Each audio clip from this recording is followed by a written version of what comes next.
আপনি আবার অন্য কোনো আওলাদের হাতে হাত দিয়ে আপনি কি কোনো বায়াত হয়েছেন, মুরিদ হয়েছেন, আপনি কি সবক মশ করেন, আপনি কি তরিকা মশ করেন? আপনি বলবেন না না আমি তরিকা মশ করি না, আমি সবক মাস করি না।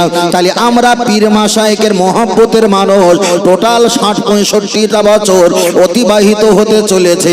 কিছু বছর সামনে আছে আমরা ফুরফুরা হুজুরকে মহব্বত করি, দাদা হুজুর বসিরহাট হুজুরকে ভালোবাসি, কিন্তু একবারও কোনো তরিকা সবক তালিম আমরা পাঠ করি না। এবার বলেন এই মুরিদ কি এটাই নাজাত পেতে পারে? এ বিচার আপনার কাছে দিলাম।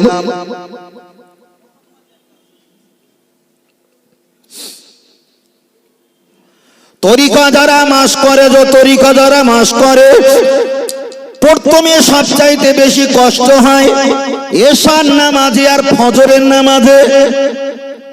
বাদ বাকি অন্য 4-3 ওয়াক্ত নামাজ আছে, অতটা কষ্ট হয় না। আপনি প্রতি ওয়াক্তে পারেন যদি জেলে জলি জিকির করতে পারেন, কিন্তু মাগরিবি আপনাকে মাস জলি জিকির করতে হবে। তারপরে এশায় আপনাকে জিকির করে সবরেসানি করে জিকির করে তারপরে আপনাকে তরিকা মাস করতে হবে। ফজরে আপনাকে জিকির করে দোয়া খায়ে সবরেসানি করে জিকির করে তারপরে আপনাকে তরিকা মাস করতে হবে। আমি আপনার কাছে আগের কথাটা খুব ভালো করে শুনবেন, কি বোঝাতে চেয়েছি আর কি আপনারা বুঝতে চেয়েছেন। তাই লক্ষ্য করে দেখা যায় সমাজের এমন বয়স প্রাপ্ত ব্যক্তি হয়ে গেছে, এমন সমাজের আলেম হুজুর, এমন আলেম সমাজে খুঁজে পাওয়া যাবে দাদা পীর বসিরহাট হুজুরের মহব্বত আমরা অন্তরে দেখাই, কিন্তু খুঁজে দেখো ক্যামেরা লাগিয়ে 90% মানুষেরা তরিকা সবক মশ করে না। কিন্তু সেই দাদা পীর রহমাতুল্লাহ আর বসিরহাট হুজুর রহমাতুল্লাহ, বড় পীর রহমাতুল্লাহ, তানারাই তো ব্যাখ্যা করে বলে গিয়েছে যারা পীরের হাতে হাত দিয়ে মুরিদ হলো না, তরিকা বায়াত সবক মাস করে না, তাদের পিছনে তো নামাজ পড়া ফাসেদ নামাজ হবে না। একটু বুঝতে পারছেন কি বলেছি? মুখে বলেছেন সেটা আলাদা। আপনি 5 ওয়াক্ত নামাজ আদায় করেন, আলহামদুলিল্লাহ ভালো। নামাজের আগে আপনি ফেসবুক দেখছেন, নামাজের পরে আপনি ফেসবুক দেখছেন। এই পাপের কাছ থেকে বাঁচার জন্য কোন পীর ওলির হাতে হাত দিলে প্রথম আপনাকে একটা সবক দেবে, আপনাকে 1000 বার সরে 1000 বার করে তওবা শরীফ পাঠ করতে হবে। আস্তাগফিরুল্লাহ রাব্বি মিন কুল্লি জামবি ওয়া আতুবু ইলাইহি লা হাওলা ওয়ালা কুওয়াতা ইল্লা বিল্লাহ। এই তওবা শরীফের হাজার রকমের ব্যবধান আছে, এই তওবা শরীফের 1000 রকমের আল্লাহ নিয়ামত দিয়েছে। এর ভিতরে সবচাইতে বড় একটা নিয়ামত হলো আল্লাহ পাপের কাছ থেকে তোমাকে হেফাজত করবে আর ভালো ব্যক্তির সঙ্গে তোমার দাঁড় করিয়ে দেবেন। জোরে বলেন। আগের কথা বলছিলাম আমাদের গোনা বেশি, পাপ আমাদের গোনা পাপ বেশি, নেকি হলো কম। তাহলে তওবা শরীফ বেশি পাঠ করলে দুটো উপকার, 1000 উপকার আছে, তার ভিতরে দুটো কোয়ালিটি হলো তোমার পাপের কাছ থেকে হেফাজত করবে আর ভালো ব্যক্তির সামনে তোমাকে দাঁড় করিয়ে দেবে। চলেন আমি আপনাকে বোঝাতে চেয়েছি, আপনি এশার নামাজ পড়বেন, আপনি নিয়াত করতে পারেন আমি আমার কলব দিকে মতওয়াজ্জা আছি, আমার কলব জনাব পীর সাহেব হুজুর কেবলা নবী করিম সাল্লাল্লাহু আলাইহি ওয়াসাল্লামের কলবে তানার মোহাব্বত জিয়ারাত আমার নসিবে কবুল হোক। আল্লাহুম্মা সাল্লি আলা সাইয়্যিদিনা মুহাম্মাদিন আন-নাবিয়্যিল উম্মি ওয়া আলিহি ওয়া আসহাবিহি ওয়া বারিক সাল্লিম। এই তাসবিহটা আপনি 100 বার পাঠ করবেন। এই নামাজটা পড়তে গেলে খুশু খুজু হাজির হয়ে যায়, এই নামাজ পড়লে নীরবতা পালন হয়, এইভাবে তাসবিহ পাঠ করলে নিজের মস্তিষ্ক ঠান্ডা হয়, এইভাবে তাসবিহ তেলাওয়াত করে তরিকা মাস করে ইবাদত করলে জবানটার আওয়াজটা হালকা হয়ে যায়, এইভাবে ইবাদত করলে নিজের নজরটা কিন্তু পরিবর্তন হয়ে যায়, এইভাবে ইবাদত করলে অশ্লীল কাজ থেকে হেফাজত পাওয়া যায়, এইভাবে ইবাদত করলে আমার নবী পাখির সঙ্গে দিদার নসিব হয়ে যায়। সহজ উপায়। তবে যারা তরিকা মাস করবে তাদের ভিতরে সবচাইতে একটা কোয়ালিটি সবচাইতে ভাইটিয়াল। আমার কথা বুঝতে পারছো দাদু ভাই? সবচাইতে একটা কোয়ালিটি ভাইটিয়াল, সেটা হলো কি খাবার খেতে হবে হালাল। এইটি হলো সবচাইতে বড় পয়েন্ট। খাবার যদি হারাম হয় তাহলে রাসূলুল্লাহ সাল্লাল্লাহু আলাইহি ওয়াসাল্লাম দিদার পাওয়াটা খুব মুশকিল হয়ে যাবে। আর খাবার যদি হালাল হয় তাহলে পাওয়াটা খুব সহজ হয়ে যাবে। সবচাইতে বড় কঠিন এইটা। আল্লাহ ও আমার বাপজির, আমি আপনাকে বোঝাতে চাই, চলেন একটা বার আগিয়ে যাওয়া যায়। আল্লাহ নবী পাকের দিদার, নবী আমার হাদিস শরীফে জানিয়ে দিলেন, মান জারানি বাদা আফাতি ফাকা আন্নামা জারানি ফি হায়াতি আও কামা ক্বালা আলাইহিস সালাম। আল্লাহ নবী আমার হাদিস শরীফে বললেন, কোন ব্যক্তি আমাকে সশরীরে দেখলো, ওই ব্যক্তি প্রকাশ্যে দেখলো, ওকে বলা হয় সাহাবী। যারা আমাকে স্বপ্ন হালাতে দিদার পেয়েছে ওদেরকে সাহাবী বলা হবে না। তবে দুনিয়াতে প্রকাশ্যে দেখার যেমন মর্যাদা পেল, যারা স্বপ্ন হালাতে দেখেছেন তারা সত্যি আমাকে দেখলো। আল্লাহ নবী বললেন, যারা আমাকে দেখেছেন স্বপ্ন হালাতে, দুনিয়াতে কোনো টেনশন নাই, কবরে কোনো টেনশন নাই, হাসরে কোনো টেনশন নাই, মিজান ফুলসিরাতে কোনো টেনশন নাই, জাহান্নামে যাবার কোনো চিন্তা নাই। জোরে বলেন, আর একটু জোরে বলেন সুবহানাল্লাহ। আমি আপনার কাছে বলছি, আপনি এই পথটা গ্রহণ করেন। এবার আপনার কাছে দাদু ভাই হিসাবে মনের কথা একটা বার খুলে বলি, আমরা সচরাচর পৃথিবীর জমিনে বাঁচবো কত বছর? আনুমানিক 60-70 বছর বাঁচবো। আমি মফিজুল ইসলাম, আমার বয়স 36 পেলা, দেখা যায় 38-37 পড়ে গেল। তাহলে আমার যদি 37 বছর হয়ে যায়, আমি যদি 60 বছর বাঁচি, 30-30-60, আমি দুইটো ভাগ করলাম, এই 60 বছর 2 দিনে ভাগ করলাম। আমার বয়স যদি 24-36-38 হয়ে যায়, আমার একদিন চলে গেছে, বাকি আছে একদিন। এই একদিনে আমাকে নাজাত পেতে হবে। কোথায় তোমার হুজুর, কোথায় তোমার আলেম, কোথায় তোমার দাওয়াত, কোথায় তোমার প্রফেশনাল? দুনিয়াবি অনেক হয়েছে, রেখে দাও। আপনার নাজাত পাওয়ার জন্য আপনাকে নিজে নিজে চিন্তা করতে হবে। তাই আল্লাহর কোরআন বললেন, মান আরাফা নাফসাহু, কোন ব্যক্তি যদি নিজে নিজেকে নিয়ে ভাবে আর চিন্তা করে, ফাকাদ আরাফা রাব্বাহু, ওই ব্যক্তি আমি আল্লাহ আমার কাছেই তো সহজে পৌঁছে যাবে। বালিশে মাথায় দিয়ে চিন্তা করবে যে আমার নাজাতের জন্য কিছু করেছি কি, করেছি কি? মুখের ভাষা দেখে কাউকে ভালো ব্যক্তি আর খারাপ ব্যক্তি বলে স্টাম্প লাগানো, এটা মনে হয় বোকামো কাজ হবে। মেজলা হুজুর পীর কেল্লা বলতেন, কাউকে খারাপ বলতে গেলে 3 বছর এক জায়গায় ঘুমাও, কাউকে ভালো বলতে গেলে 3 বছর এক জায়গায় থাকো, তারপরে ভালো সার্টিফিকেট দিও, খারাপ সার্টিফিকেট দিও। আল্লাহ এই জবানটা ঠিক রাখেন। রাসূল বলেছেন, দুটো জিনিস ঠিক রাখবে, 2 পাশার মাঝখানে, 2 ঠোঁটের মাঝখানে, দুটো জিনিস ঠিক রাখবে, তোমাদের নাজাত দেওয়ার জন্য আমি রাসূল শাফাতকারী হয়ে যাব। বলুন সুবহানাল্লাহ।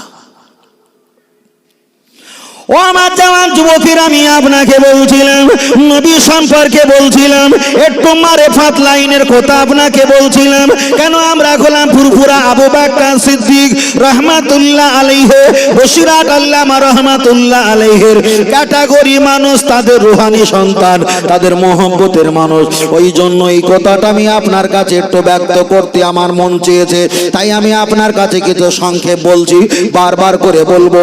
এবার আপনি ফজরের নামাজে, আপনার নামাজ ফজরের নামাজে যদি 5টার সময় 5:15 কিংবা 5টার সময় যদি ইমাম সাহেব মুয়াজ্জিন সাহেব ফজরের আজান দেয়, আপনি একটা বার অ্যালার্ম দিয়ে রাখেন 8 ঘন্টা আগে। 1 ঘন্টা আগে আপনি 10-15 মিনিট ইস্তেঞ্জা, রফা, হাসাদ, পায়খানা সরঞ্জামগুলো করে নেন, পোশাকটা পরে নেন। আপনি কমপক্ষে 4 রাকাত, কমপক্ষে 8 রাকাত, কমপক্ষে 12 রাকাত আপনি একটু তাহাজ্জুদ নামাজ পড়ে নেন। তাহলে সেই যখন ফজরে উঠবো, যদি আমি আধা ঘন্টা আগে উঠে যাই, তাহলে ফজরের আগে, ওয়াক্তের আগে আমার তাহাজ্জুদটা পড়া হয়ে যাবে।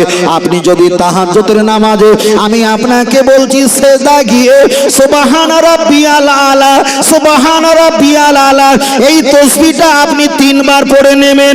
আর ওই সেজদা গিয়ে আর কোন তাসবিহ পড়ার দরকার নেই। কি চাওয়া সব সেজদা গিয়ে চাও, কি অভিযোগ সব সেজদা গিয়ে করো, কি কান্নাকাটি সব সেজদা গিয়ে করো, কি আল্লাহর কাছে বিচার দেবে? সব সেজদায় গিয়ে বিচার দাও। নবী আমার বলেছেন পৃথিবীর জমিনে দোয়া কবুল হয় অনেকটা সিস্টেমে, অনেকটা পদ্ধতিতে। আসজুদু লিল্লাহ, কোন বান্দা যদি আল্লাহর নামে সেজদা দেয়, সেজদা দিয়ে ওই সেজদার ভিতরে গিয়ে আল্লাহর কাছে অভিযোগ জানায়, আল্লাহর কাছে সাহায্য চায়, আমার আল্লাহর নবী বলেছে আমার আল্লাহ প্রত্যন্ত আসমানে এসে ওই বান্দা রহমত দেওয়ার জন্য প্রস্তুতি হয়ে যায়। আর একটু জোরে হবে না? এখানে যারা আছেন একদম চ্যালেঞ্জ নিয়েই বলছি, সেজদাতে কোন সমান্তরে বাংলায় আল্লাহর কাছে দোয়া চাইছি? একদম বুকে হাত দিয়ে বলি চাইছি? চাইনি। একটু মারেফত লাইনে আসেন, তাহলে বুঝতে পারে ফরজ নামাজে নাই আপনি আরবিতে দোয়া করলেন, কিন্তু আপনি এই সুন্নাত নফল নামাজে তাহাজ্জুদে সেজদায় গিয়ে আল্লাহর কাছে দোয়া চান না, যা চাওয়ার আল্লাহ সব দেবে। তাহলে আজ থেকে এটা শিখে গেলেন, ফজরের ওয়াক্তের 1 ঘন্টা আগে আমি একটু যদি উঠে আবার কাজগুলো সেরে নিয়ে যদি আমি 8 রাকাত 12 রাকাত কমপক্ষে 4 রাকাত, কমপক্ষে 4 রাকাত যদি তাহাজ্জুদটা পড়ি, আমি তো কমপক্ষে তো আল্লাহর কাছে কিছুটা কিছু চাইলাম। দোয়া করে চাইবো এই যতটা না কবুল হয়, সেজদায় গিয়ে চাইলে তার চাইতে খোদার কসম আগে দোয়া কবুল হয়। আল্লাহ চলেন আমি আপনাকে বোঝাতে যাই, লক্ষ্য করে দেখা যায়। তাহলে আপনাকে বললাম, আপনি ফজরের নামাজটা আদায় করে নিলেন, আদায় করে নেবার পর ডাহনে বানে সালাম ফিরগার, দোনো হাত উঠাকার দোয়া মাঙ্গে, হাত বহু জ্যাদা ন ওটা, ইয়ানে কান্দো সে উঁচে না করো, হাতটা বেশি উপরে তুলবে না, অতএব কানের উপরে হাত তোলা চলবে না। আপনি মোনাজাত করার সময় কানের উপরে হাত তুলবে না। দোয়া যা ফারেক হোক, আর দোয়া যখন শেষ হয়ে যাবে, দোনো হাত মোহ পার ফিরলো, এই দুটো হাত আপনি মুখ থেকে একটা বার ঘুরিয়ে নিয়ে আসবেন। তবে জেনে রেখে দাও, একটা বার আপনি ফরজের নামাজের পড়ার পর কমপক্ষে 3 বার আস্তাগফিরুল্লাহ পাঠ করবেন, 3 বার সূরা ফাতিহা শরীফ পাঠ করবেন, 10 বার ইখলাস শরীফ পাঠ করবেন, 11 বার দরুদ শরীফ পাঠ করবেন। আপনি ওখানে বসে বসে একটা বার দরুদ শরীফ পাঠ করবেন, ওজিফা পাঠ করবেন, আল্লাহুম্মা সাল্লি আলা সাইয়্যিদিনা সাইয়্যিদিল মুরসালিন ওয়া আলা মুহি সুন্নতি শাইখ মাইনুদ্দিন চিশতি ইমামত তরিকতি ওয়াল আউলিয়াইল কামিলিন। আপনি একদিকে নবীর নামে দরুদ শরীফ, একদিকে খাজা মাইনুদ্দিন মাইনুদ্দিন চিশতি রহমাতুল্লাহ আলাইহি তানার নামে রহমত বরকতের জন্য আল্লাহর কাছে আপনি দোয়া করবেন। এই পীর মাশায়েখের তাওয়াজ্জু ফায়েজের বরকতে খাজা মাইনুদ্দিন চিশতি রহমাতুল্লাহ আলাইহির ওসিলায় আমার আল্লাহ তোমাকে নবী পর্যন্ত পৌঁছে দেবে। শুধু আমরা নামাজ পড়ি, মাথার থেকে টুপি খুলিনি, একদম মাথায় নামাজ, মাশাআল্লাহ ভালো, অস্বীকার না। কিন্তু আমি বলছি এটা শরিয়াত নিয়ে আপনি 40 বছর বেঁচেছেন, মারেফাত লাইনে ঢুকে দেখেন তোমার শরিয়াতের এলেম কেলেম 10 মিনিটে খেয়ে ফেলবে। আগের কথা বলেছিলাম না, খুব সহজ না, মুখে বলছি, আমি অসামাজিক কথা বলছি না, আমি দায়িত্ব নিয়ে বলছি। ও আমার বাপজির, আমি আপনাকে বোঝাতে চাই, লক্ষ্য করে দেখা যায়, চলেন একটা বার আগিয়ে যাওয়া যায়। পৃথিবীর জমিনে আপনি তাকিয়ে দেখেন, বলবে দাদা পীর রহমাতুল্লাহ আলাইহি, তিনিও আল্লাহ পাওয়ার জন্য, নবী পাওয়ার জন্য, লক্ষ্য করে দেখা যায় ওনার পীর সফি ফাতেওয়ালি ওয়াইসি রহমাতুল্লাহ আলাইহি তানাকে ধরেছিলেন। আর সফি ফাতেওয়ালি ওয়াইসি রহমাতুল্লাহ আলাইহির দিকে তাকিয়ে একদিকে নবী পেয়েছেন, অপরদিকে আল্লাহকে সহজে পেয়েছেন। পৃথিবীর ইতিহাসের দিকে তাকিয়ে দেখো, যুগ যুগ ধরে একটা পীর আর একজনের সহবতে ছিল, একজন আর একজনের সহবতে ছিল, ওই বিনিময়ে আল্লাহকে নবীকে সহজে পেয়ে দিয়েছে। আমি আপনার কাছে একটা বার বলবো, হয়তো আমার সামনে ক্যামেরা চলছে, কে কি কমেন্ট করবে, কে কি ভাববে, এটা আমার যায় আসে না। আমার সমবয়স্ক একজন বন্ধু ভাই, বলতেও কষ্ট লাগে, ওয়াজ মাহফিল সীমিত করে, মাঝে মাঝে করে, মাঝে মাঝে করে না। কিন্তু এই জলসার মাহফিলের লাইনটা সরে গিয়ে তিনি এমন দাদা পীরের মহব্বতে খেদমতে নিযুক্ত হয়েছে, তরিকর লাইনে পৌঁছে গেছে। আমার আল্লাহ অল্প বয়সের ভিতরে 4টে তরিকা কবুল করে নিয়েছে। কবরের কাছে দাঁড়িয়ে সালাম দিলে কবরে হাল দেখতে পায়, আল্লাহর ওলি মাহবুব বান্দাদের হাল দেখতে পায়। এটা বলা হয়তো আমার জন্য হয়তো জরুরি নয়, কিন্তু আমি বাধ্য হয়ে প্রসঙ্গে বোঝাতে গেলে এই অ্যাঙ্গেলটা বোঝাতে চেয়েছি। তাহলে একটা ব্যক্তি খুব বড় আলেম নয়, খুব বড় মুফতি নয়, খুব টাকাওয়ালা নয়, খুব শক্তিশালী নয়, খুব সুদর্শনওয়ালা ব্যক্তি নয়, এমন কোন প্রমেশাল ব্যক্তি নয়, কিন্তু তিনি আল্লাহকে পেয়েছে, নবীকে পেয়েছে, তিনি নাজাতটা পরিষ্কার করেছে। আর আমরা সমাজের দিকে হাজার হাজার রাত জেগে অজনসিয়াত করে নবী নবী বলে চিল্লিয়েছি, আদৌ কিন্তু আমরা নবীকে চোখে দেখতে পেলাম না। তাহলে ভাবতে হবে আমরা মুখে যা বলি আমাদের অন্তরটা তদ্রূপ নয়, এটাই আমাদের সমস্যা। তাই আমি আপনাকে বলবো, যারা আল্লাহ নবীকে পেয়েছে, যারা পীর মাশায়েখকে পেয়েছে, যারা আলাদুন সালেহা, যারা সৎ ব্যক্তি, ওদের সঙ্গে একটু সম্পর্ক রাখো, ওদের সঙ্গে একটু ভালোবাসা রাখো। ওদের ভালোবাসার কারণে আল্লাহ যদি চায় তোমাকেও নবীর দিদার পর্যন্ত পৌঁছে দেবেন। জোরে বলেন আল্লাহ মুস্তাকিম, আল্লাহ কবুল করুন, আল্লাহ আল্লাহ আল্লাহ। তবে আমি আপনার কাছে বলছি, ফের বলছি বাবা, খেয়ে শুধু মোটা হওয়া কাজ নয়, আর রাত জেগে জেগে রোগা হওয়া ইবাদত করার কাজ নয়। ইবাদতের সিস্টেম জানেন, আল্লাহকে নবীকে সহজে পাবেন।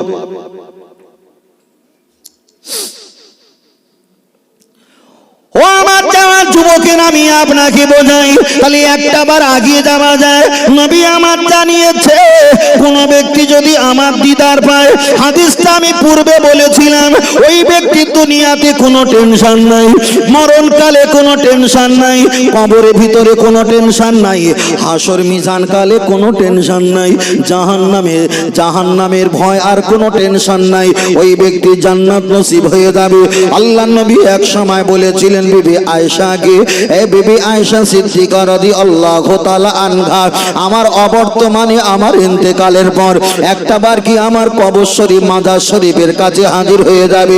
ইয়া রাসূলুল্লাহ, হাবিবাল্লাহ, আপনার মাজার শরীফের কাছে গিয়ে আমাদের লাভ কি হবে? আপনার মাজার শরীফের কাছে গিয়ে আমাদের উপকার কি হবে?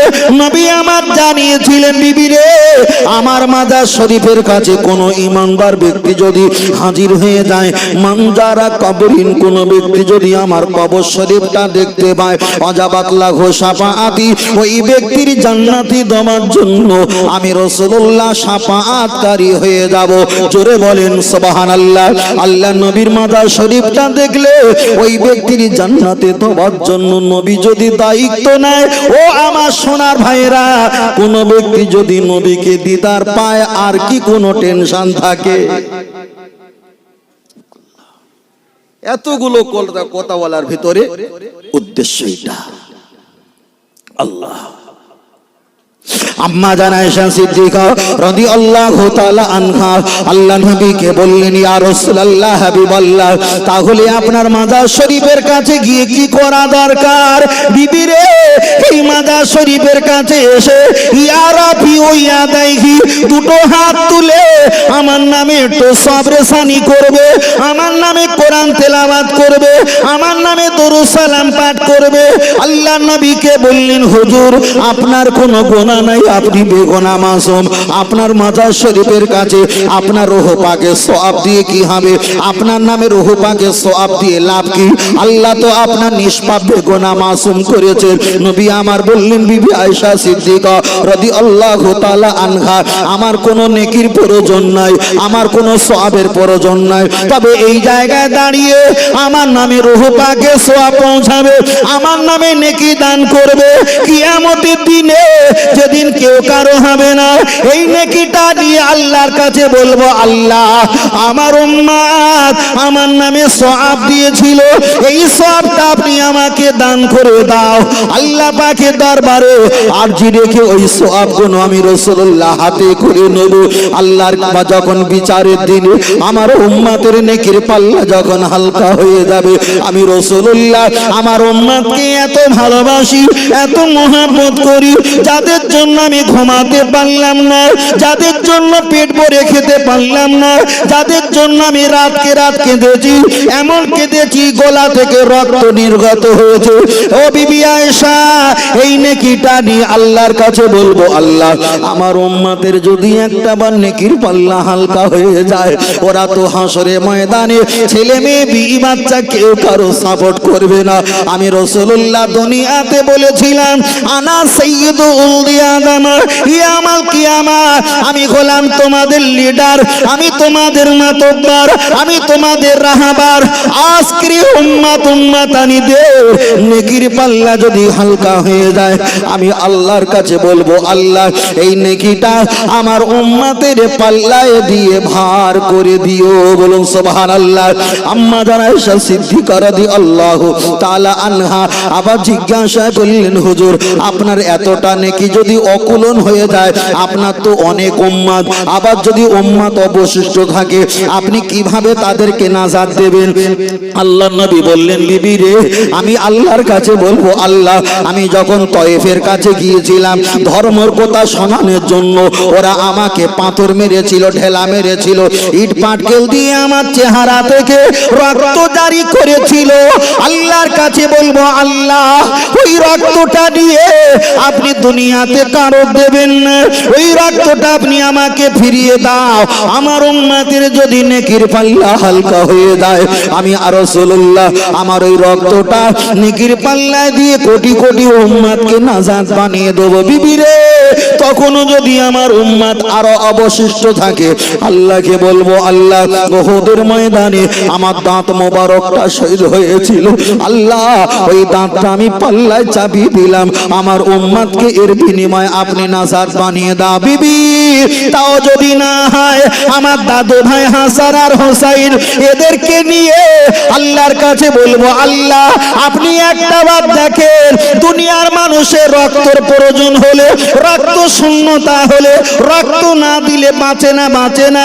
ইসলামে একদিন রক্ত শূন্যতা হয়ে গিয়েছিল, তাই ইমাম হাসান আর হোসাইন রাদিয়াল্লাহু তাআলা আনহু এদের রক্তের বিনিময়ে ইসলাম তরুতাজা হয়েছিল। আল্লাহ আজকের ইমাম আর হাসান হোসাইন আমার দাদু ভাই নানু ভাইকে আমি আজকে নিয়ে হাজির হয়ে গেলাম।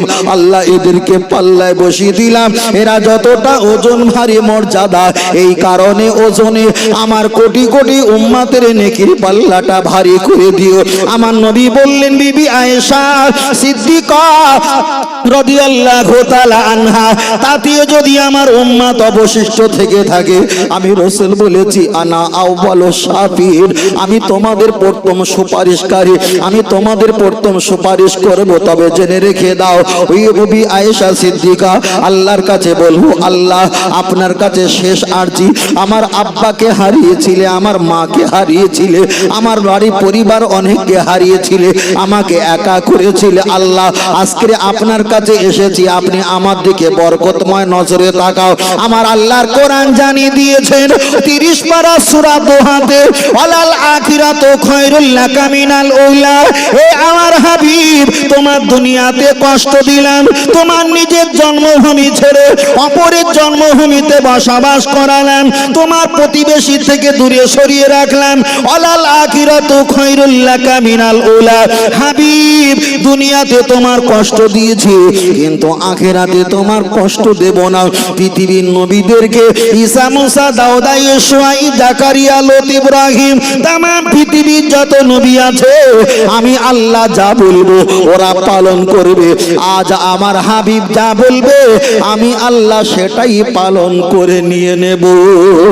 আর একটু জোরে বলে সুবহানাল্লাহ।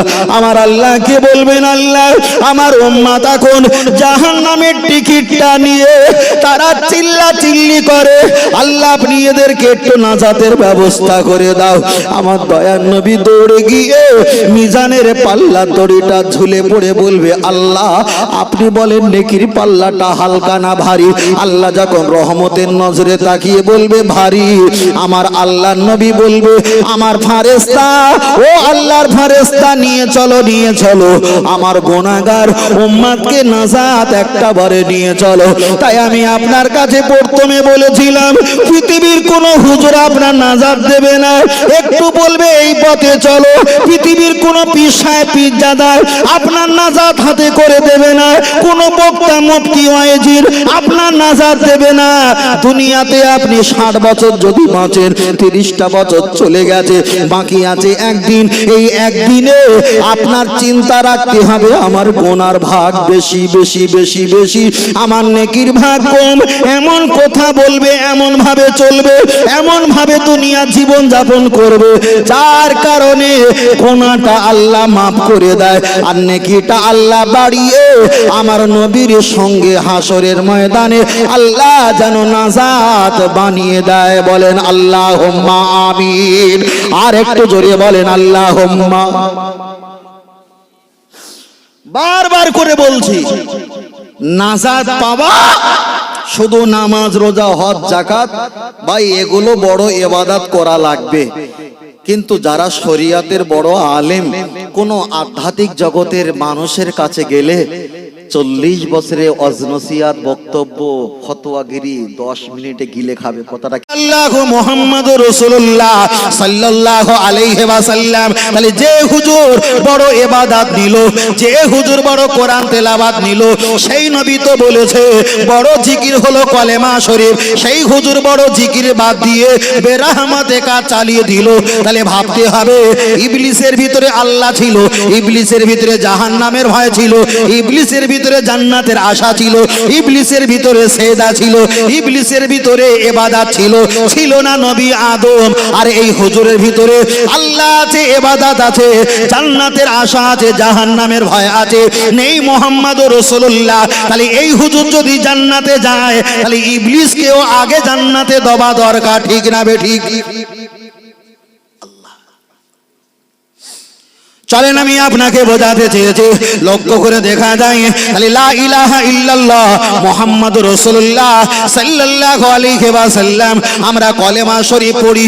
এবার একটা কথা আমি আপনাকে বলবো, কেউ যদি বলেন হুজুর মোনাজাতের শেষে আপনি কলেমা পড়েন আর নাই পড়েন কোনো সমস্যা নেই, বিষয়টা আমি মেনে নিলাম। হুজুর তুমি 30টা বছর ইমামতি করলে, 30টা বছর বেরহমতেকা বললে, 30টা বছরের ভিতরে 5টা বছর তুমি কলেমা পড়লে না কেন? এমন দোষাতাম তোমার কেন হবে? চলেন আমি আপনার কাছে একটাই কথা বলছি, লক্ষ্য করে দেখা যায় তাহলে কলেমা শরীফ আমরা পড়ি, লা ইলাহা ইল্লাল্লাহ মুহাম্মাদুর রাসূলুল্লাহ। আল্লাহর কাছে বলা হয় বিরহমাতিকা ইয়া আরহামার রাহিমিন, আল্লাহ তুমি আমাকে রহমত দাও, আমার প্রতি রহমত দাও, আমার প্রতি রহমত দাও।